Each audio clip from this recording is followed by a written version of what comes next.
Dans un monde où tout semble conçu pour nous simplifier la vie, il est facile de croire que plus on est à l'aise, plus on est heureux. Mais est-ce vraiment le cas? Le confort nous apaise, mais le bonheur, lui, nous élève. Peut-être avons-nous troqué la profondeur des émotions contre la douceur des habitudes. Cette confusion silencieuse pourrait bien être la raison pour laquelle tant de vies semblent complètes, mais vides. Prenons un instant pour y réfléchir. Et si le vrai bonheur naissait justement là où le confort s'arrête? Cette notion est omniprésente dans nos vies modernes. Une maison propre et bien rangée, des repas délicieux, un travail stable, des vacances tranquilles. On nous dit, et souvent on se dit nous-mêmes, que tout cela devrait être synonyme de bonheur. Mais est-ce vraiment le cas? Est-ce que le confort, dans sa forme la plus pure, peut vraiment nous rendre heureux? Ou bien est-ce qu'il nous cache simplement la vérité plus profonde du bonheur? Derrière le confort se cache une illusion. Il nous apaise, il nous berce dans un état de tranquillité, mais il ne nourrit pas notre âme. C'est un confort qui nous enveloppe, nous protège, nous éloigne parfois de ceux que nous sommes vraiment appelés à être. Il nous donne l'impression que tout va bien, tout est sous contrôle, et que c'est cela le bonheur. Mais, en réalité, il se pourrait bien que ce soit exactement l'opposé. Le confort nous éloigne du vrai bonheur. Le bonheur, contrairement au confort, n'est pas une destination stable, ni une zone de tranquillité. Il se trouve dans le mouvement, dans la quête, dans l'épanouissement. Quand on pense à un moment de bonheur véritable, il ne s'agit pas de la paix silencieuse d'un après-midi passé dans un canapé, mais plutôt de cette sensation de vivacité, d'énergie, de connexion avec soi-même et les autres. Le vrai bonheur se vit dans l'action, dans le partage, dans la création, dans le défi. C'est dans les moments où nous surmontons des difficultés que nous découvrons notre véritable nature. C'est dans la conquête d'un rêve, dans le dépassement d'un obstacle, dans la prise de risque que le bonheur se manifeste. Prenons un exemple simple mais frappant. Imaginez un artisan, un créateur ou un entrepreneur. Son quotidien est souvent loin du confort. Il fait face à des défis constants, à des moments d'incertitude, à des heures de travail acharnées. Pourtant, lorsqu'il voit le fruit de son travail, une œuvre achevée, un projet accompli, il éprouve un bonheur authentique. Ce bonheur ne réside pas dans le confort matériel, mais dans le sens, dans l'accomplissement, dans l'effort fourni. C'est cette sensation d'être aligné avec sa passion et sa mission qui procure une véritable joie. À l'opposé, prenons l'exemple de quelqu'un qui mène une vie de confort sans véritable passion. Une personne qui a tout ce qu'elle veut sur le plan matériel, mais qui se sent vide.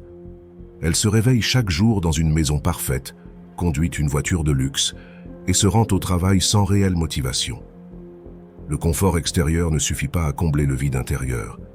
Il n'y a pas de défi à relever, pas de passion à nourrir.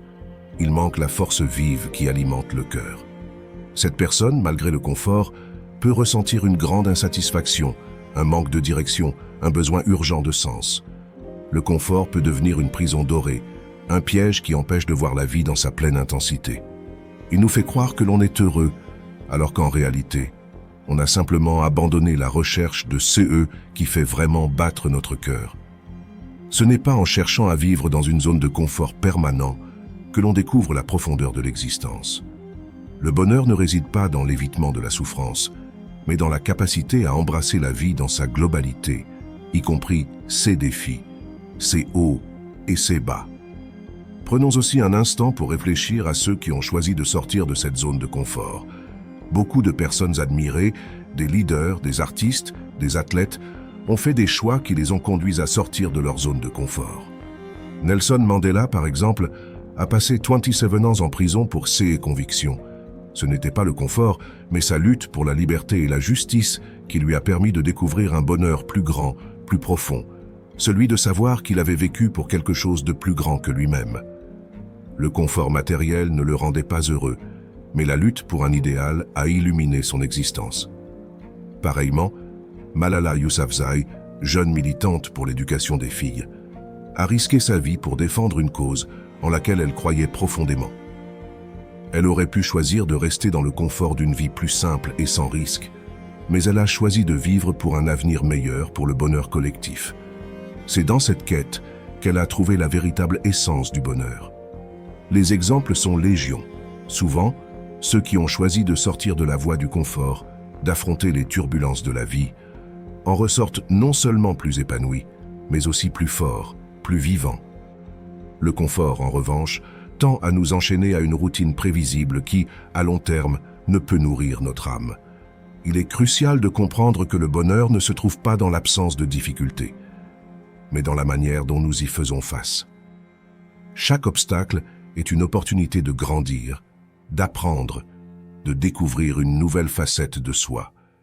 C'est cette capacité à se lever après chaque chute, à chercher la beauté dans chaque épreuve, à se reconnecter à ses désirs profonds qui forgent le véritable bonheur.